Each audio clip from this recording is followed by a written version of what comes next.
saluda Francesca Ramírez y me dirijo a ustedes a nombre de la comisión organizadora del Congreso en homenaje por el Bicentenario de la Independencia Nacional, denominado La Ingeniería Peruana a 200 años de la República, organizado por el Colegio de Ingenieros del Perú, Consejo Departamental de Lima. Asimismo, me complace presentar a quien estará a cargo de la moderación de la conferencia magistral número 18, la ética profesional y las políticas antisoborno en la profesión de ingeniería. Quien habla, ¿no?, como presidente del Tribunal Departamental de Ética del Consejo Departamental de Lima, es realmente un grato honor estar en esta oportunidad como moderador de este evento tan importante, donde contamos con presencia de profesionales muy destacados, y en el caso fundamental de la persona que vamos a presentar, que es un reconocido y destacado profesional, abogado, que me voy a permitir leerle su currículum vitae, que es, por lo demás, pues muy significativo, ¿no? Él es PhD Dino Carlos Caro Coria, ¿no?, que es CEO del estudio Caro y Asociados. Es abogado de la Pontificia Universidad Católica del Perú, doctor en Derecho por la Universidad de Salamanca, España, profesor de Derecho Penal y Compliance en la Universidad de Lima y en la Universidad del Pacífico, especialista en Compliance AENOR Madrid, CEO en Caro y Asociados, director general del Centro de Estudios de Derecho Penal Económico y de la empresa CEDPE, presidente de la Asociación Peruana de Compliance, miembro del Consejo Científico del Centro de Estudios de Derecho Penal y Proceso Penal Latinoamericano de la Universidad Göttingen, en Alemania, miembro del Observatorio de Criminalidad Organizada Transnacional de la Universidad de Salamanca y presidente de la Asociación Internacional de Derecho Penal, AIDP, el grupo peruano. Como vemos, es un destacadísimo abogado, ¿no?, al cual le vamos a dar el uso de la palabra. Adelante, don Dino. Por favor. Muchísimas gracias. Muchísimas gracias, ingeniero Castellanos. Para mí es un alto honor poder acompañarlos en este evento del Colegio de Ingenieros del Perú, que tiene como principal motivación recordarnos el Bicentenario, los 200 años de independencia del Perú, 200 años de construcción de una identidad en plena república, y desde luego, para ir sobre los puntos, la ingeniería, los ingenieros han contribuido en todo este periodo en la construcción y engrandecimiento del Perú. Los felicito por ello, mi saludo cordial y gratitud por esta invitación. Quiero ir sobre los temas centrales, ¿no? Como sabemos todos, una de las grandes preocupaciones, uno de los grandes problemas de la agenda nacional está vinculada a la corrupción. Y los casos abundan en los últimos tiempos, y donde más corrupción se puede presentar es cuando el Estado compra, cuando el Estado gasta. Es decir, hay la pequeña corrupción del policía de tránsito me refiero, la pequeña corrupción del maestro que cobra dinero por darle una nota a un alumno, la pequeña corrupción de alguien que trabaja en el sector salud y hurta bienes del Estado, una vacuna, jeringas, medicamentos, pero está también lo que hoy en día se denomina los grandes actos de corrupción, o lo que algunos denominan la megacorrupción. Y la megacorrupción está instalada como parte, digamos, del quehacer de los negocios en el Perú, y el esfuerzo que viene realizando el Estado, la Policía, la Fiscalía, el Poder Judicial, la Contraloría General de la República, está encaminado a reducir esta brecha que tanto daño le hace al desarrollo del país. La brecha me refiero creada por la corrupción, ¿no? Y bueno, ¿y cuál es el tema acá central, no? El tema central es que ha habido una evolución en virtud de la cual ya no solamente se está pensando en la parte de la penalización, es decir, la parte de la persecución penal, se está pensando también en las cuestiones propias de la prevención. Y en esta materia, hablando de prevención, porque ese es mi tema, ingeniería y prevención de la corrupción, es que ingresamos a todo lo que puede ser la estandarización o la imposición de normas de calidad en el desarrollo de los negocios. Y me estoy refiriendo concretamente a la ISO 37001. La ISO 37001, antisoborno del año 2016, incorporada entre las normas de calidad en el Perú en el año 2017, es una norma que trae consigo unos estándares, unos protocolos con la finalidad de generar mecanismos para evitar la corrupción. Las grandes empresas hoy en día, me refiero a las empresas transnacionales y las grandes empresas de capital netamente peruano hoy en día, están claramente encaminados a la incorporación dentro del negocio de los llamados programas de cumplimiento, que son, digamos, el quehacer de la ISO 37001. Voy a compartir una pantalla brevemente para en los pocos minutos que tengo poder dar algunas ideas sobre este tema, ¿no? Esto de los programas de cumplimiento es lo que se suele denominar en términos, digamos, en términos ya legales, en términos técnicos, compliance, ¿no? Compliance es cumplimiento y el compliance implica autoimponerte reglas con la finalidad de cumplir la legalidad. Un ejemplo que a todos acá le debe de sonar, ustedes que son ingenieros, ¿no?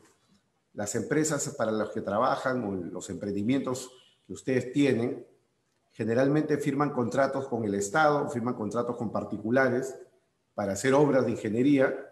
Y claro, dentro de estos contratos se incorpora una cláusula, ¿no? Es la famosa cláusula anticorrupción o la cláusula antilavado de dinero. ¿Hay un deber de incorporar estas cláusulas? Ninguno. Pero el Estado ya lo tomó como una práctica y los privados incluso lo han tomado como una práctica.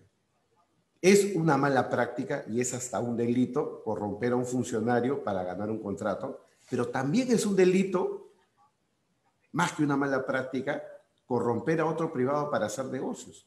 Si yo trabajo en una empresa de ingeniería, de la cual es proveedora, imaginemos, de una empresa minera, yo soy un proveedor como empresa de una empresa minera, claro, el área de compras o el área de proyectos que está encargada de validar con qué empresa contrato para esta obra de ingeniería, hay la empresa A, la empresa B, la empresa C, todos somos privados. Puede suceder, como que ha pasado, que un gerente deshonesto de la empresa minera pide el diezmo, ¿no? Es decir, pide un pago de una coima privada con la finalidad de favorecer en el negocio ese particular. Hoy en día eso está prohibido y está penalizado en la ley penal y es por eso que en los contratos se incorporan estas cláusulas anticorrupción incluso entre privados. Políticas de regalo, por ejemplo. Las políticas de regalo, varios acá que son ingenieros, que trabajan en empresas, ya saben que no se puede recibir regalos, ¿no? Antes eso era normal, ¿no? Llegaba la Navidad, llegaba las fiestas patrias o el día del cumpleaños y uno recibía un regalo del cliente o del proveedor, ¿no? Hoy en día eso ya no es así. Las empresas están adoptando políticas de regalo porque lo que se quiere evitar es personalizar los beneficios del negocio. ¿Cómo voy a ser yo de estricto con un proveedor que me manda un regalo cada medio año, ¿no? ¿Cómo voy a ser de estricto con un proveedor o con un cliente si el cliente me paga un pasaje de vacaciones, ¿no? ¿Cómo, no? Seguramente voy a ser menos estricto con él o voy a tener una tendencia casi natural a favorecerle en el negocio privado. Eso es compliance. Compliance es entonces ponerme reglas con la finalidad de prevenir las prácticas corruptas. El compliance busca en consecuencia identificar, me refiero ya en concreto a la norma ISO 37001 antisoborno, identificar, ¿no? Identificar a quien comete un delito, poder prevenir el hecho y eventualmente reportarlo ante la autoridad, ¿no? Y eso nos exige tener los ojos bien abiertos. Tener los ojos abiertos porque no se trata solo de pensar en la corrupción frente a frente o cara a cara, sino el asesor en compliance, el que construye, el arquitecto que hace el programa de cumplimiento en la empresa, tiene que ponerse a pensar en aquello que no ve o aquello que no es visible, aquello que no se ve. Ejemplo, ¿no? Empresas donde las decisiones las toma finalmente no el gerente general, no el directorio, sino las toma el dueño de la empresa. El dueño de la empresa tiene su chequera, tiene su plata. Toda la empresa puede estar en compliance, toda la empresa puede estar comprometida con la no corrupción. Pero bueno, si hay el dueño por ahí con su propia plata, pues sí, bueno, que la empresa no corrompa, pero cualquier tema serio de la empresa lo arreglo yo por atrás con mi abogado. Un asesor en compliance, un asesor que realmente está comprometido con la prevención de la corrupción, tiene que pensar en esto. Tiene que pensar más allá, digamos, de los procedimientos propios de la empresa. Sobre este tema, entonces, está la norma ISO 37001. Acá está la carátula, por ejemplo, la norma de calidad española, la UNE ISO 37001. También tenemos la versión peruana, la NTP ISO 37001 del año 2017, que incluso tiene un reconocimiento legal, porque el día 4 de abril del 2017 se expidió en el diario El Peruano la resolución directoral 12-2017 de INACAL, ¿no?, que incorpora o apruebe esta norma de gestión. Luego de ello, podemos tener en cuenta que esta norma ISO 37001 tiene muchos antecedentes, ¿no? La norma anticorrupción americana del año 77, la norma anticorrupción británica del 2010, la llamada norma ISO 19600 de gestión en compliance, la norma UNE 19601 de criminal compliance, una bastante nueva y, digamos, poco difundida hasta ahora, que es la de compliance tributario 19602, la 31022 que se expidió en el año 2020 en plena pandemia y cuarentena, la del Legal Risk Management, manejo, administración del riesgo legal, y la modernísima, la nueva, ¿no?, que acaba de salir hace pocas semanas atrás, la ISO 37301 del sistema de gestión en compliance, ¿no? Acá tenemos las carátulas de algunas de ellas, voy a pasar esto rápido, ¿no? Acá incluso la nueva 37001 acaba de ser también ya aprobada para el caso de Perú. Hay una NTP ISO 37301, y si ven a la izquierda, eso también ha sido, digamos, en cierto modo reconocido legalmente por una resolución directoral que ha salido en el Perú el 16 de junio, es decir, hace menos de un mes, ¿no? Estas normas son normas técnicas, ¿no?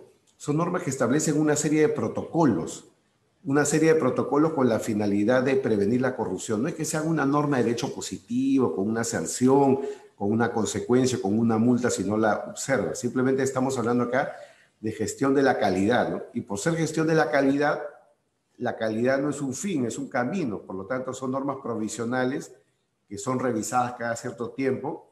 Rige para las organizaciones públicas y privadas. Hay ahora el concepto de public compliance o compliance estatal, y están previstas tanto para el soborno público como para el soborno entre privados, como el ejemplo que puse hace un rato de la empresa minera. Son guías para implementar entonces estos modelos de prevención, auditarlos, certificarlos, y en la práctica, para una empresa pueden servir para atenuar o excluir la responsabilidad penal. Acá y en el Perú, desde el año 2018 está vigente la ley 3424, que permite imponer a la persona jurídica una serie de sanciones, entre ellas la disolución o liquidación. Recuerden ustedes, por ejemplo, el caso del partido del Fujimorismo, el Partido Fuerza Popular. El fiscal que ve el caso de lavado ha pedido a la Corte que la Corte disuelva el partido. Algo parecido trae la ley 3424, pero aplicable ya a las empresas. Entonces, es importante contar con el compliance como un escudo o como un pararrayo legal con la finalidad de evitar, digamos, consecuencias para la empresa, ¿no?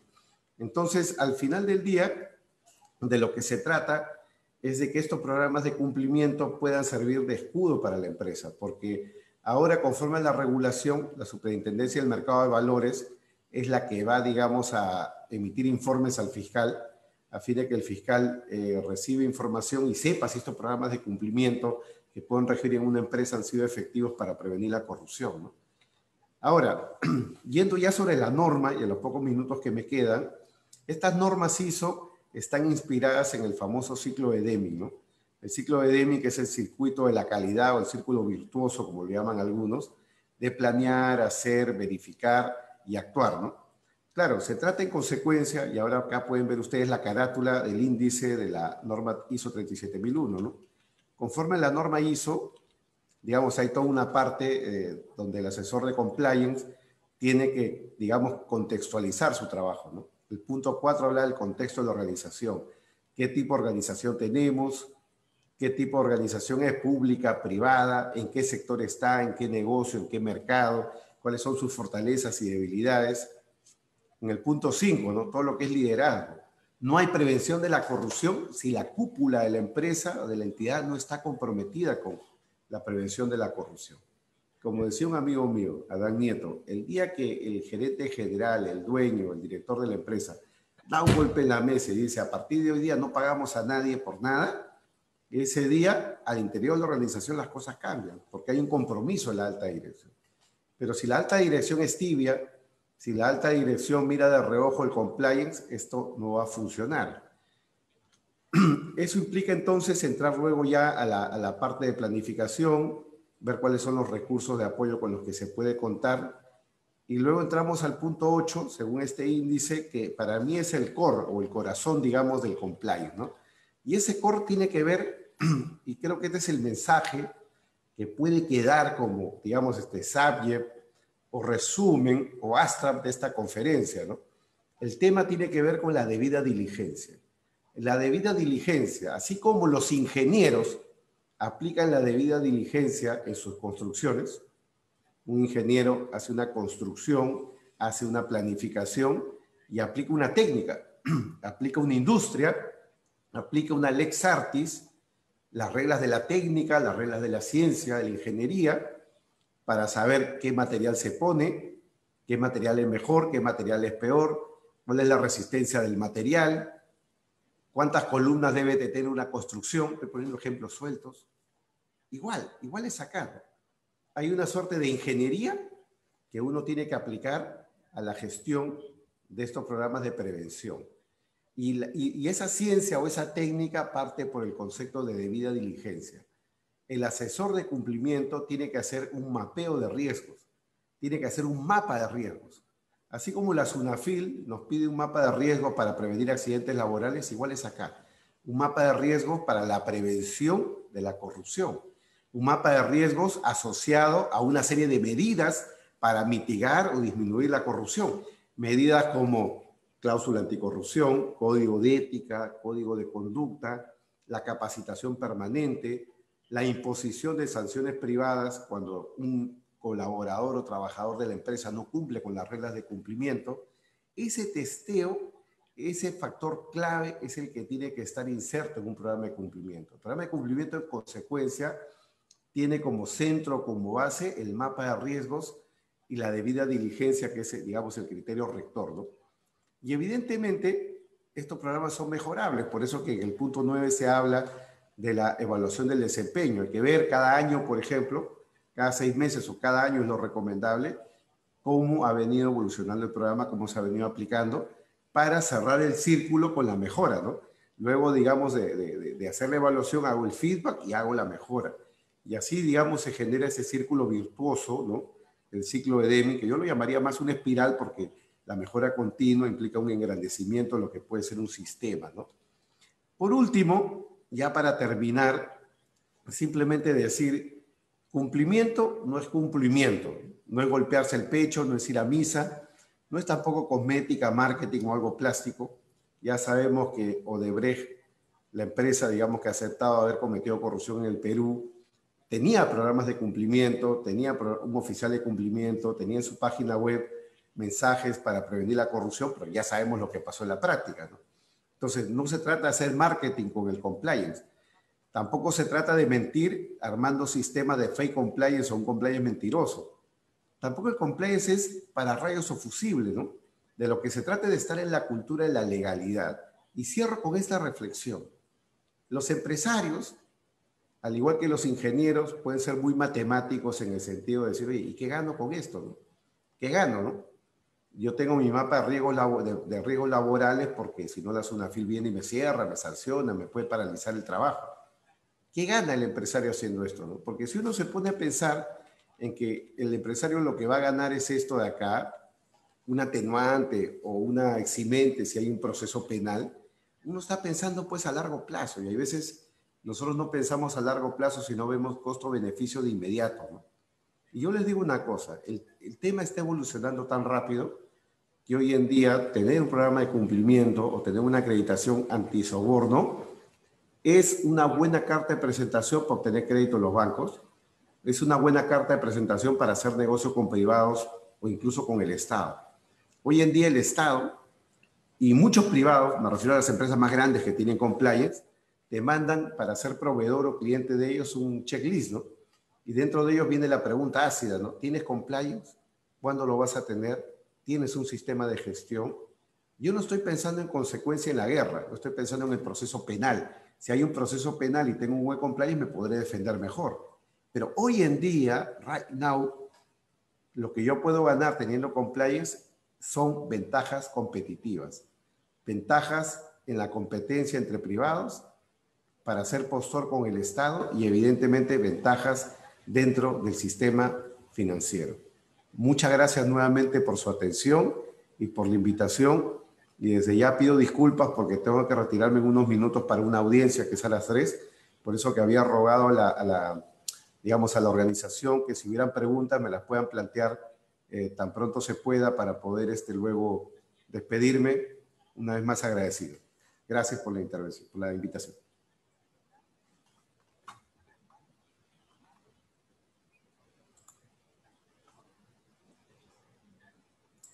Está en mute, ingeniero, disculpe.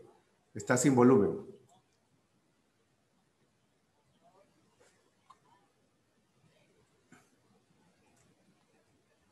Tiene el micrófono apagado, ingeniero.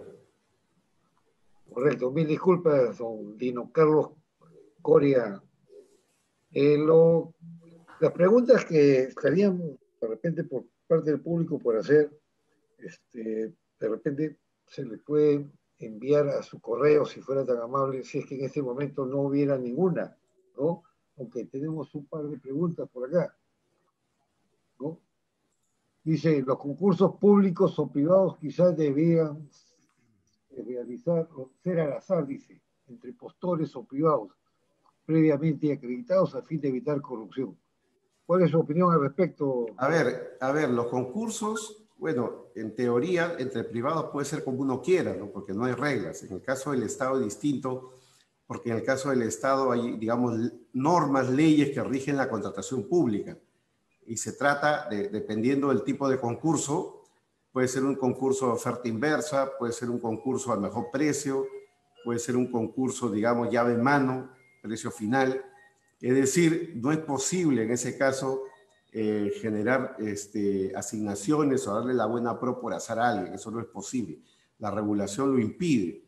Y en el caso de los privados, tampoco lo aconsejo, porque dependiendo del tipo de proceso, servicio o bien que uno va a adquirir, esto requiere, digamos, una visión mucho más específica, ver cada oferta, ver cada planteamiento. No es posible, por lo tanto, migrar hacia un sistema de, bueno, si todos cumplen tales cosas, al azar, ¿no? No funciona así el sistema. Gracias. Acá hay una señorita o señora Miriam, ¿no? Que la verdad que me gustaría que precise su pregunta porque tal como está redactado no es entendible. Y lo puedo leer, ¿ah? A ver si de repente yo soy el que no tengo la competencia para entenderlo. Dice, buenas tardes, una consulta respecto a la asistencia a esta curso magisterial. ¿Lo ha enviado? No sé si se entiende, porque yo la verdad me parece que está un poco no tan claro como si fuera deseable. Don Carlos, ¿usted lo ha entendido por si acaso? No he entendido la pregunta, pero he visto que hay otra de un señor Freitas. Dice que entendemos por cultura legal o cultura real. ¿Qué entendemos por cultura legal versus cultura real? Bueno, tratando de entender también la pregunta, creo que por cultura real se refiere a la cultura del medio, la cultura del país, claro. La cultura peruana es una cultura que tiene determinadas características. Parte de esas características, como ya se ha comentado, es la existencia, lamentablemente, de la corrupción. Son malas prácticas que vienen, digamos, no de adultos, sino provienen ya desde el propio sistema. Pero el compliance, ¿a qué va, no? El compliance va a lo que se llama cultura de la legalidad. De lo que se trata es de que a nivel de lo que es gestión de entidades, personas jurídicas de derecho público o privado, el objetivo es que dentro del ADN de la organización, se instale el concepto cultura de la legalidad. Dicho de otra manera, ¿no? Las empresas o las personas jurídicas pueden funcionar como una subcultura.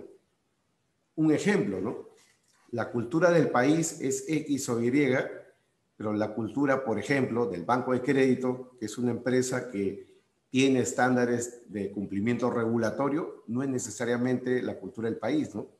La impuntualidad, o por ejemplo el tema de la protección de los derechos laborales en determinadas empresas son un factor clave para el funcionamiento de la misma, y no va necesariamente con la cultura del país. Entonces, cuando uno habla de cultura de la legalidad, nos estamos refiriendo a algo muy concreto, algo muy específico, y tiene que ver con la cultura proclive al cumplimiento de la ley. Es decir, evitar operar o realizar un trabajo o practicar una actividad, en este caso la ingeniería, infringiendo la ley. Cuando hay una situación en la cual el profesional puede infringir la ley, suena como un silbato, ¿no? Suena como un silbato, como en el fútbol, ¿no? Que paran el juego, dice, esto no podemos hacer, porque ya la empresa cuenta con mecanismos para prevenir estas posibles infracciones a la ley. Bien, acá Carlos Rafael Herbias Gutiérrez hace una alusión que me parece importante señalarla, ¿no? Dice, es importante que todos los ingenieros y población conozcan la Constitución. Ahí están los derechos fundamentales y deberes de los ciudadanos. Dice, ayudaría muchísimo. ¿Alguna reflexión al respecto, don Sí, Nilo? sí, a ver, tengamos en cuenta de que la Constitución es un gran marco, ¿no? Algunos le dicen la ley de leyes o la punta de la pirámide de Kelsen, la Carta Magna. La Constitución trae consigo evidentemente una serie de derechos, garantías, deberes, obligaciones, regula lo que es la organización del Estado, pero digamos, si ya estamos hablando de un tema tan específico como es prevención de la corrupción, yo lo que creo que se debe de trabajar son mecanismos de comunicación que faciliten el conocimiento de la ley. Por ejemplo, ¿no? Si yo fuera ingeniero y tuviera un emprendimiento de una pequeña empresa y quiero concursar en el Estado, ¿no se imaginan ustedes la cantidad de normas y la cantidad de precedentes que pueden existir sobre la materia? Al punto que esta burocracia de normas generarían en un postor neonato, nuevo, digamos, bisoño, un problema de acceso al mercado.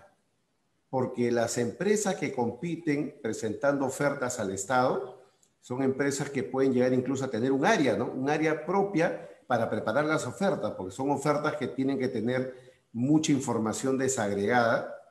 Consecuentemente, es un costo burocrático, es un costo de acceso al mercado, y creo que el Estado debería de hacer esfuerzos enormes por abrir la competencia.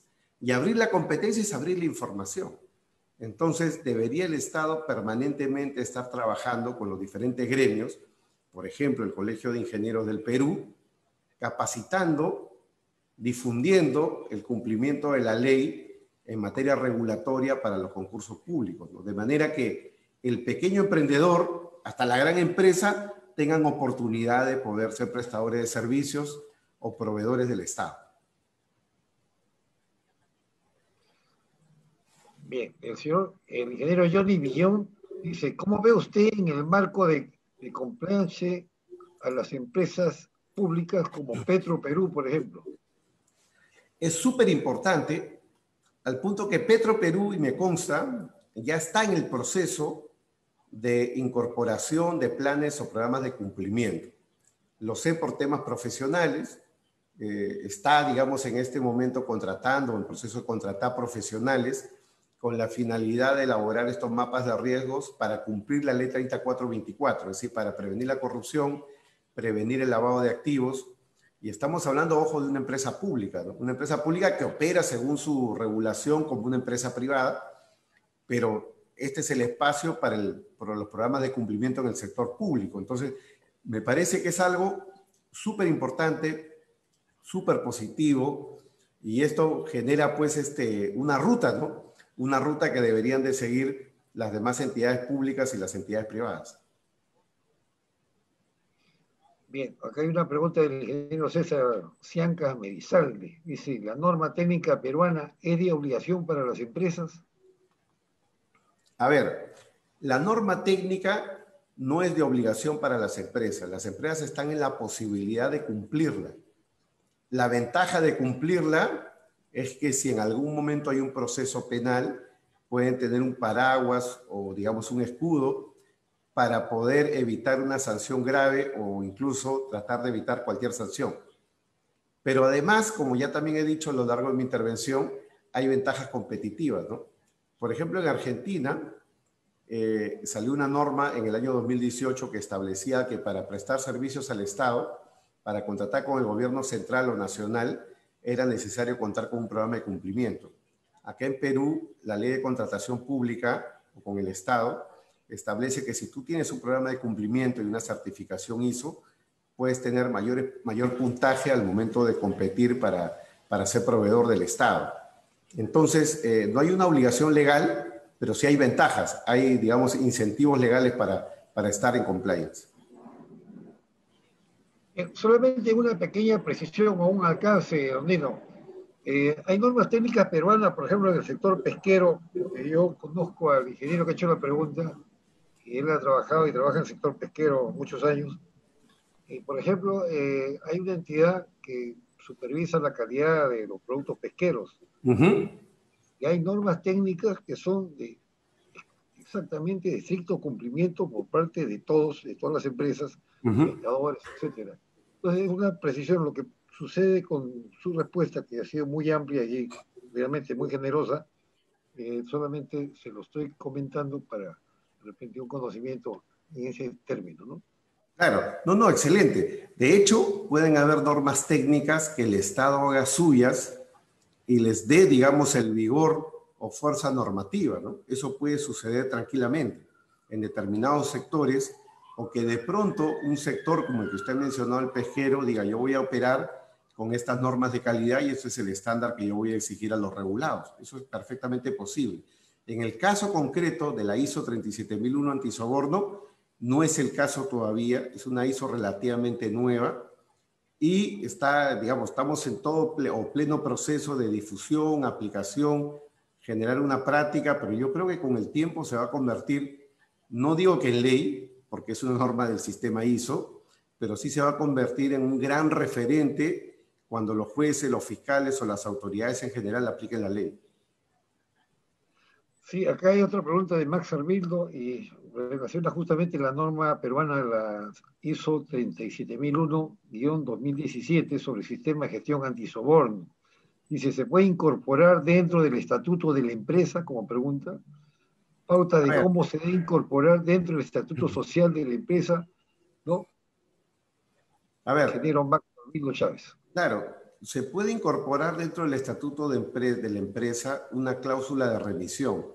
Una cláusula de remisión que diga que la empresa, para su funcionamiento, muy bien, se regirá bajo los parámetros de la ISO 37001. Eso se puede hacer, una remisión. Pero luego de eso, hay que implementar el sistema.